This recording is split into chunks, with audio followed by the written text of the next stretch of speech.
This is a power strip that you can purchase for $9.95 from any store in the world. And this is what most of us use for our computers and everything else.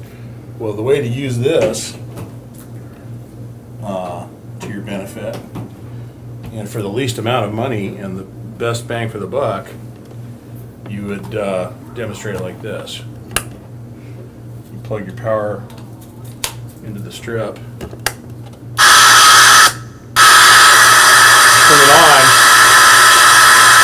turn it on, and then what we'll do is we'll plug this unit, let's see, like so. There we go. Then you turn it back on again, and it's silent. Remove it. Yeah. That's how efficient this thing is.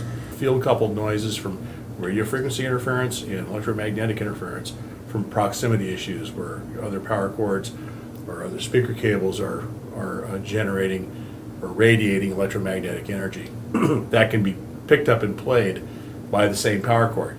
But with the trap on it, it collects all that spurious energy, and instead of reflecting it back at the source, it takes that energy, traps it into a drop in impedance that's meant to be outside of 50 to 60 hertz, which is all we want to come through here, is 50 to 60 hertz.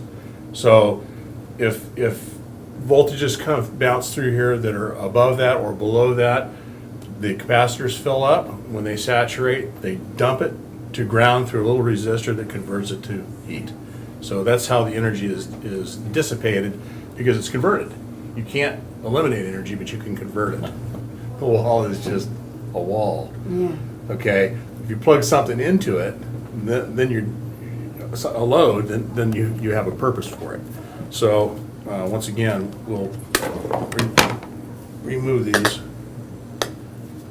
You see, the power cord is very, very efficient, but this does a hell of a job without the additional power cord. Okay, so we can eliminate the noise almost to 100% there by adding the power cord. So there is a value there.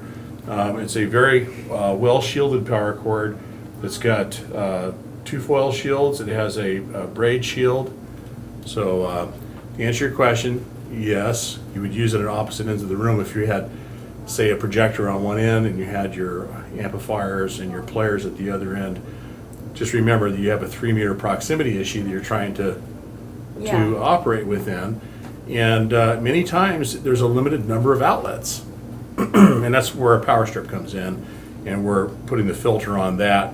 You would have 1, 2, 3, 4 filtered outlets, plus one here that could go directly to an amp.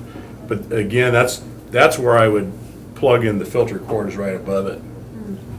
I would say that you would put this on probably the noisiest device you have, which is going to be your digital device. So whatever your front end is, if it's playing a CD or if it's a computer that's playing music or images, if it's done in the digital domain, that's ultra high frequency energy, but it does affect frequencies that we hear.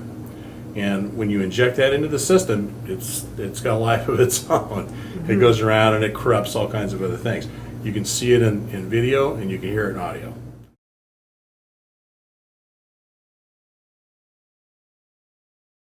Either one of these things will work in every direction 3 meters. 3 meters. So if you had a second wall socket right over here, which is common in a home, to have 2 wall sockets, say maybe on the end of one room, then they're both, if they're on the same circuit, and you can tell this by just plugging a light into it, turning the switch on and off, and doing the same thing on the other one.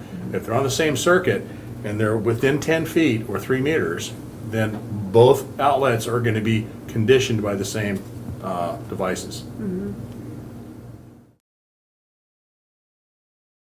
The higher the definition, the better the ability to play noise. Yeah.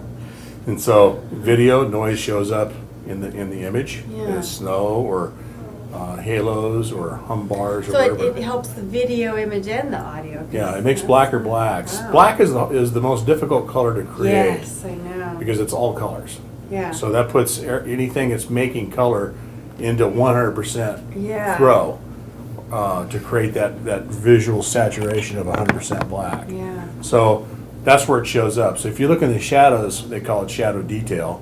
If you look in the shadows, you can see that, oh, well, that shadow is actually blue, not black, you know, or green. These are hues that are created by the absence of other colors that are killed by the noise. So that's how that works. Oh. Okay.